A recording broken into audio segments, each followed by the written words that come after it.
BSF का ये जो अलंकरण समारोह हुआ वो वास्तव में केवल बीएसएफ के कुछ लोगों का सम्मान नहीं है, संपूर्ण फोर्स का जो सीमा पर देश की सुरक्षा करती है उनमें से कुछ चुने हुए लोगों को सम्मानित किया। पर वो सम्मान उन सब तक पहुंचाने का हमारा इसके पीछे भाव है। और मैं बहुत भाग्यशाली हूँ कि वेस्टर्न कमांड के अधिकारी सतीश जी ने मुझे आज उन बहादुरों को जो सीमा की सुरक्षा कर रहे हैं उनमें से कुछ लोगों का गणतंत्र दिवस के इस अवसर पर पिछले 2-3 सालों से उनको सम्मानित किया, 37 लोगों को। उसमें से 25 लोग सर्विस में आज भी हैं, 12 लोग जो हैं वो सेवानिवृत्त हो चुके हैं, उनका भी हमने सम्मान किया। तो वास्तव में जब से बीएसएफ का गठन हुआ 65 के युद्ध के बाद देश ने ये विचार किया कि सीमा की सुरक्षा के लिए सब प्रकार से सक्षम और हथियारों से भी, प्रशिक्षण से भी एक फोर्स बने। और उसी के तहत 1 दिसंबर 1965 में बीएसएफ की रचना हुई थी। प्रारंभ में बहुत छोटी फोर्स थी, 25 बटालियन थी। आज की तारीख में दुनिया का सबसे बड़ा सीमा सुरक्षा बल की अगर संख्या है तो लगभग 2,70,000 लोग सीमा पर अपना सब कुछ लगाकर जब सुरक्षा कर रहे हैं तो 140 करोड़ का देश सुरक्षित महसूस करता है।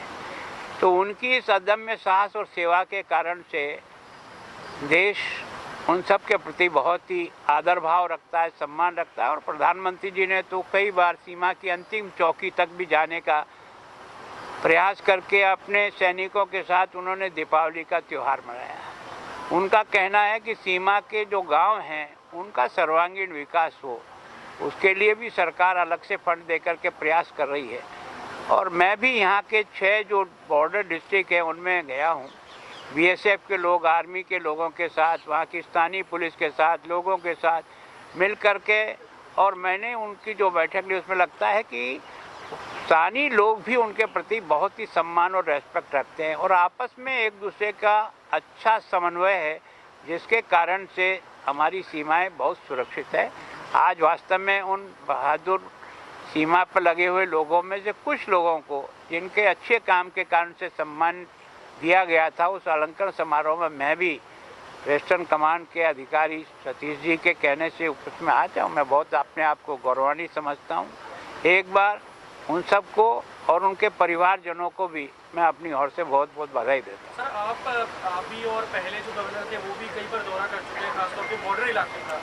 किस तरीके से करेंगे कोशिश कि बीएसएफ की और पंजाब पुलिस की कोऑर्डिनेशन जो बनी रहे? देखो, मैंने यह पहली बार, मैं 40 साल से राजनीति में हूँ, बॉर्डर पर, राजस्थान के बॉर्डर पे भी जाने का मेरा कई बार अवसर आया, लेकिन यहाँ की जनता के साथ, पुलिस के साथ, आर्मी के साथ और बीएसएफ का जो आपस का समन्वय है, एक दूसरे की समस्या में जिस प्रकार से भागीदारी निभाते हैं और जनता का भी उनको जो सहयोग मिल रहा है, उसके कारण से भी जो ड्रोन से जो हमला हो रहा हमारे पर, ड्रग का और हथियारों का, उसमें भी अगर सफलता मिल रही है तो इन चारों का कॉम्बिनेशन होने के कारण से मिल रही है। और मुझे लगता है कि वास्तव में हमारे जो सैनिक हैं वो भी स्थानीय लोगों के साथ बहुत अच्छे संबंधों के साथ अपना काम कर रहे हैं। भगवान का नाम और ध्यान घर में रहेगा हर वक्त। सकारात्मक प्रभाव वेदाक्ष धूप बत्ती से। वेदाक्ष ज्योतिष सेवा संस्थान द्वारा अभिमंत्रित धूप बत्ती रोज, मोगरा और बेलपत्र की महक से लक्ष्मी का होगा वास। वेदाक्ष धूप बत्ती।